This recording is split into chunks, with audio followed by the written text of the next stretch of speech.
yaraje ryari edu nahuye nawe bari ryari weba ntiyagusanze Kampala se ahubwo nyine ryari aho hari nko muri 2015. 2015 that's when I got married ubwo rero yari nka 2013 gutyo. okay ngayibaza imyaka 10 n'ingahe tumaranye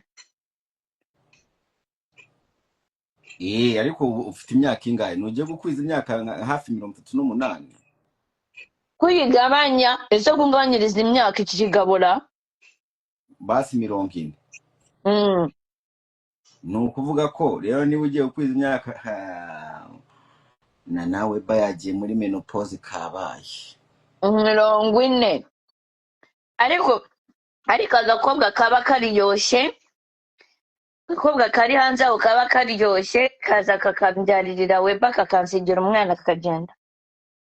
Dahira yani kaze kambyarire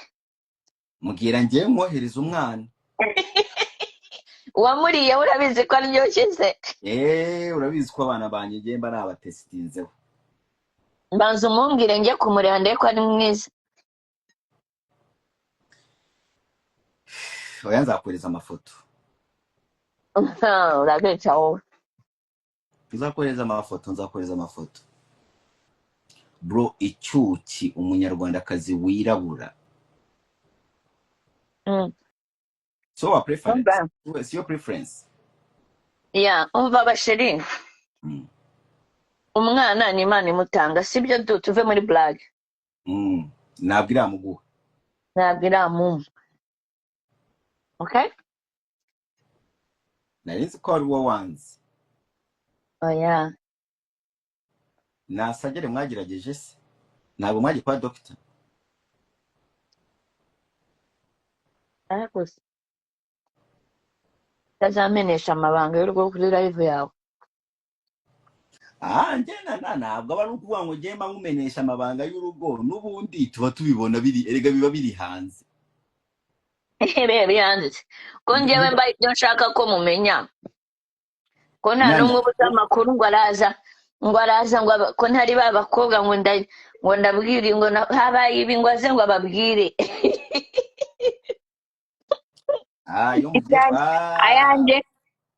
ayanjye ndayanya nkayicaraho icyo ushatse kuvuga ati iyo mugiye kwa muganga ntabwo uza kubivuga iyo mugiye kwa muganga ntabwo waza ngo bitubwire ndi ingumbamana nibyo nakubwiye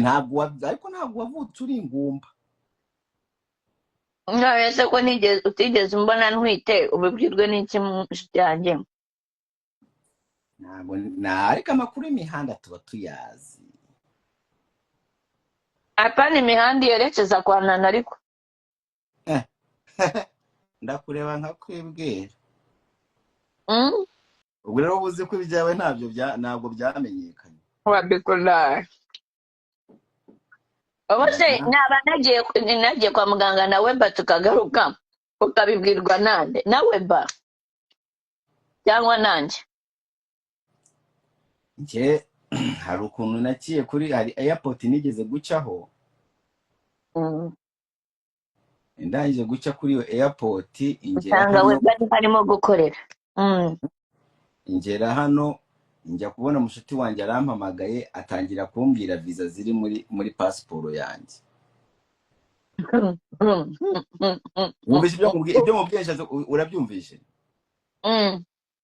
urabyumvishe muri Wisconsin ahantu nta banyarwanda bari aho mu mavuriro yacu njye se nakubwiye ko airport naciyeho yari yo mu Rwanda no ku airport dufite abantuza benshi abagande abanyarwanda benshi icyo cyo ntuzakibeshye barahari benshi ni ukuvuga ko rero nawe ushobora kujya kwa muganga amakuru yawe akamenyekana kandi umuntu ukora shift ya mu gitondo n'ukora shift ya nimugoroba n'ugira impapuro byose n'ibiba byinshi ntabwo ari bamwe wowe ushobora kubona dogita wagukoze wari ubu ngubu ari umuzungu, ariko uza gufata izo mpapuro zifata zitwara zishyira ahantu muri nuza abe nta ari badogiteri b'abirabura dufite hano eh?